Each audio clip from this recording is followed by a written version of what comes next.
We've all talked for years about mapping the customer's buying journey, and there's a series of steps that journey that the customers may have to go on or go through along that journey in order to make a purchase happen. In the most basic version of this, traditionally it was something like awareness, consideration, preference, and purchase. And I've banged on about this for years. That particularly in the marketing world, when we build a funnel, a customer purchase journey around awareness, consideration, preference, and purpose. It's incredibly and completely supplier centric, isn't it? So awareness of whom? Well, of us. And consideration of whom? Well, of us. So that's not really the customer's buying journey. That's more the customer's buying from us journey. So and that, by the way, to be fair to everyone, that was probably 10, 12 years ago when we really kind of went on that journey to figure out the journey. But since then, I think we continue to figure out, or to try to figure out, like if we could just map out the steps that a customer goes through in order to make a purchase happen, then we can of course track those steps. We can measure progress along that journey. We can help support them in any given different step. But that said, there's an implicit assumption in all of that work that that journey, in fact, is linear, that it starts here and it ends here, and the customers move through it one step at a time, or maybe, and once you kind of go through that stage gate, you're not going back. But we also know from data, and some data that's pretty well published that we did at Gartner, that customers don't, in fact, move through that journey in a linear fashion, but if you start thinking about those steps, not so much as steps, but as jobs to be done based on the incredible work of Bob Mesta and Clay Christensen and others, then you start thinking about, okay, what are the jobs that customers have to complete to their satisfaction in order to make a B2B purchase happen? And it's things like problem identification and solution exploration and requirements building and supplier selection. And that alone is actually pretty interesting, because then you can start thinking about, okay, here's from a customer's perspective, the things that they need to finish, to complete. But when you start doing that, you can actually do something really interesting. You can start actually studying sort of customers' journey through the jobs, as it were.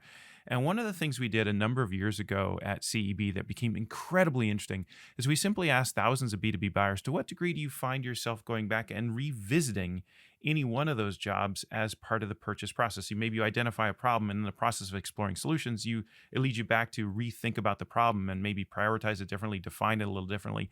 And sure enough, over three-quarters of customers we surveyed said yes for each of those four buying jobs, including in all of them, right? You think, well, everything has to start with a problem, right? But then as you move forward, you have to go back and revisit the problem.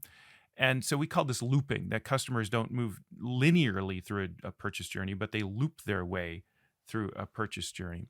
And that ultimately, by the way, led to that incredible graphic that is now well known around the world. I tend to call it the spaghetti bowl graphic of here's the four buying jobs, problem identification, so on, across the slide. And then there's just circles and arrows and paragraphs all over the place, just marking this incredibly circuitous journey that customers move through: two steps forward, one step back, sometimes one step forward, two steps back.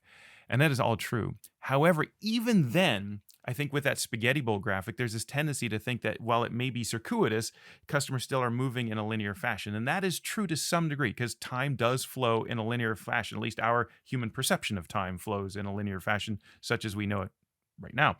But nonetheless, there's a different way to think about this, which I think is so much more productive, because it begs a question, which is, if I keep coming back and revisiting all these jobs, when the heck does the purchase journey end? When does the purchase actually happen?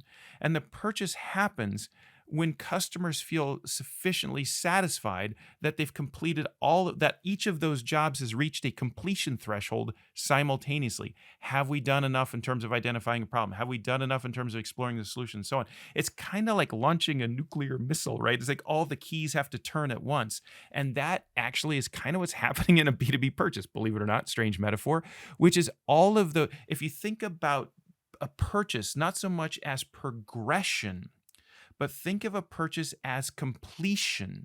So we're not moving from step to step to step, but we're kind of taking each of those buying jobs and filling them up almost like a cup, so that each one of them at some point hits a threshold level of satisfaction, that we believe we've done enough.